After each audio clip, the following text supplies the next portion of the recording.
Voilà, bonjour à toutes et à tous, très heureux de vous retrouver pour cette nouvelle capsule de vitamines source de vie.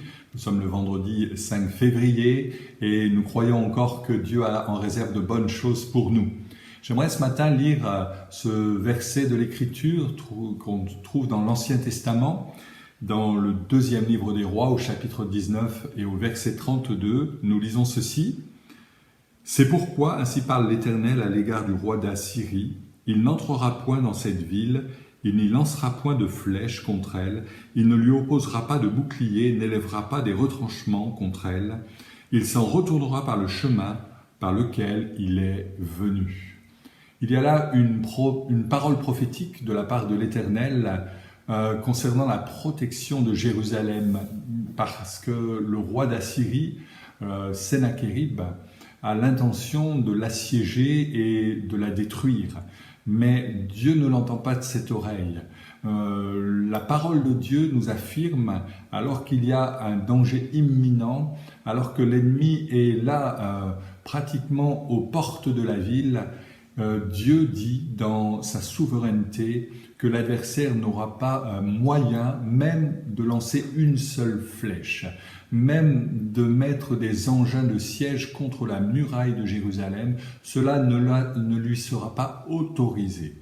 Et il me semble tout à fait important de comprendre que ce qui est vrai pour le roi d'Assyrie, Sennachérib, c'est vrai bien sûr aussi pour l'adversaire de notre âme, le diable, qui voudrait assiéger nos vies de toutes parts pour nous faire perdre la foi, pour que notre espérance en Dieu soit complètement dissoute. Mais Dieu est puissant pour protéger ses enfants. Et c'est la leçon spirituelle à retirer de ce verset pour nous ce matin, et pour toi peut-être qui sens l'oppression du diable sur ta vie, de dire « Seigneur, je sais que tu es capable d'empêcher l'adversaire de mener siège contre ma vie. Tu es capable de déjouer les intentions de l'adversaire, de les faire avorter dans l'œuf avant qu'elles ne produisent leur effet néfaste sur mon cœur et sur ma vie.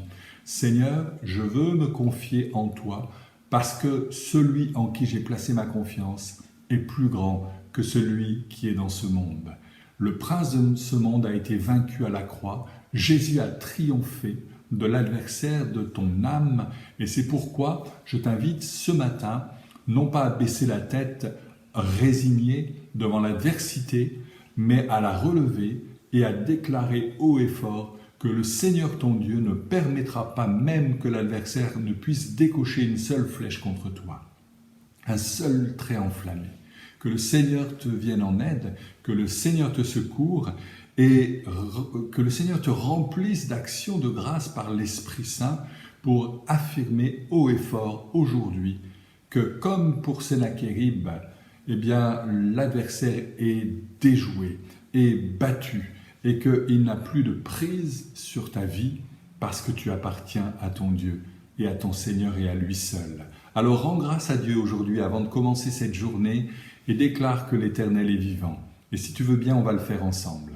Seigneur, merci pour ta victoire, merci parce que tu empêches même l'adversaire de pouvoir placer sur nos vies ces grappins, ces prises qu'il voudrait avoir sur nous. Tu empêches toute manœuvre diabolique de nous faire trébucher, mais tu es celui qui au contraire nous met sur un ferme rocher, qui nous fait demeurer à l'abri de ta présence. Et c'est là l'essentiel pour nous.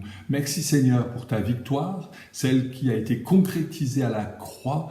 Et merci encore parce qu'aujourd'hui, je veux relever la tête et être triomphant sur l'adversité. Amen.